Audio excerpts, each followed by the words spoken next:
Dans le cadre de sa compétence GEMAPI, gestion des milieux aquatiques et protection contre les inondations, le TCO et ses partenaires ont mené sur plusieurs mois une sensibilisation auprès des élèves de l'école élémentaire d'Ali et Raya à la Grande Fontaine. Objectif : prévenir les risques d'inondation dans ce quartier de Saint-Paul, très exposé en temps de pluie et de cyclone. Le TCO a la responsabilité de la GEMAPI, et notamment des risques d'inondation qui peuvent être importants sur ce quartier de la Grande Fontaine. Il était donc important de sensibiliser la population par les enfants de l'école notamment. Il faut saluer toute cette coordination qui a été faite entre la Piroie, la réserve naturelle, les agents du TCO et bien sûr l'école et les enseignants qui ont ouvert leurs portes. Et nous espérons que ce travail étant bien été accueilli par les enfants, ils seront maintenant porteurs de toute cette connaissance que le TCO a essayé d'apporter avec les partenaires. Cette sensibilisation menée par la Piroie et les médiateurs du TCO a été complétée par des séances de prévention des dépôts sauvages, trop souvent présents dans les ravines.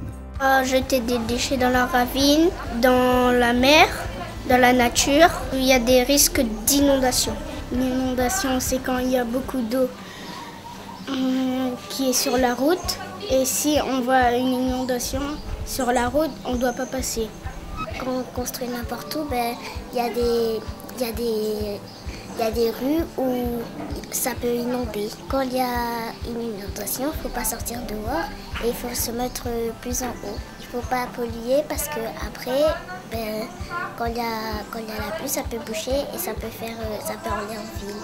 Quand il y a des inondations sur la route, il ne faut pas passer. Il ne faut pas jeter des déchets sur la route parce que dépôt sauvage, ça veut dire les humains jettent les déchets n'importe où. Il faut mettre tous les déchets dans la bonne poubelle.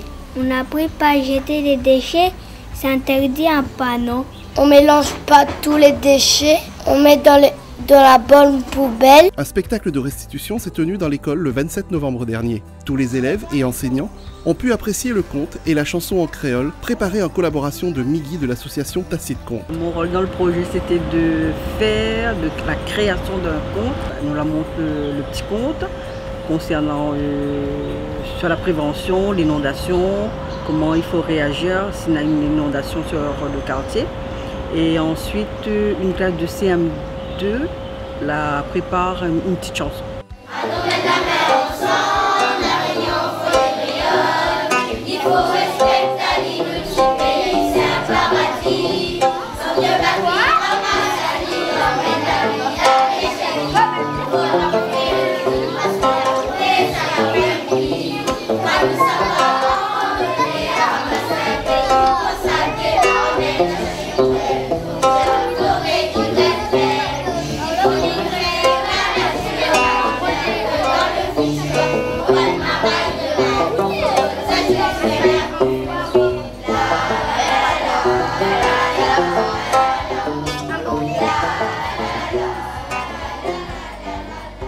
Des élèves qui connaissent lire, il y a d'autres qui ne connaissent pas lire, et il y a certains qui connaissent le créole de la Réunion et d'autres pas. Mais avec la volonté, les marmailles a pu rendre un rendu bien.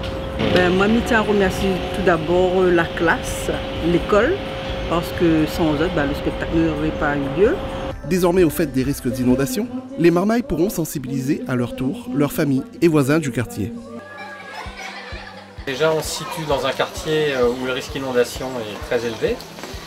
Les élèves n'en ont pas forcément conscience. C'est vrai que sur les 2 dernières années, on n'a pas été touché, mais les années auparavant, l'école a été fermée une semaine, voire 10 jours. Donc là, de sensibiliser nos élèves et qu'ils repartent aussi pour sensibiliser leur famille, c'est un travail qui est important. Je dirais que maintenant, ce sont des petits ambassadeurs et qui vont aller porter la bonne parole auprès de leur famille, de leurs amis.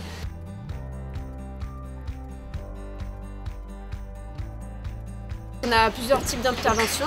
On intervient sur nos ouvrages d'endiguement qui bordent les ravines pour s'assurer qu'ils soient bien entretenus.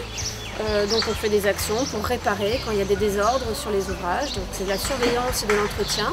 Et puis après, on intervient aussi sur les corps dunaires, comme par exemple sur l'étang Saint-Paul, où effectivement le niveau de l'étang, il va dépendre des précipitations.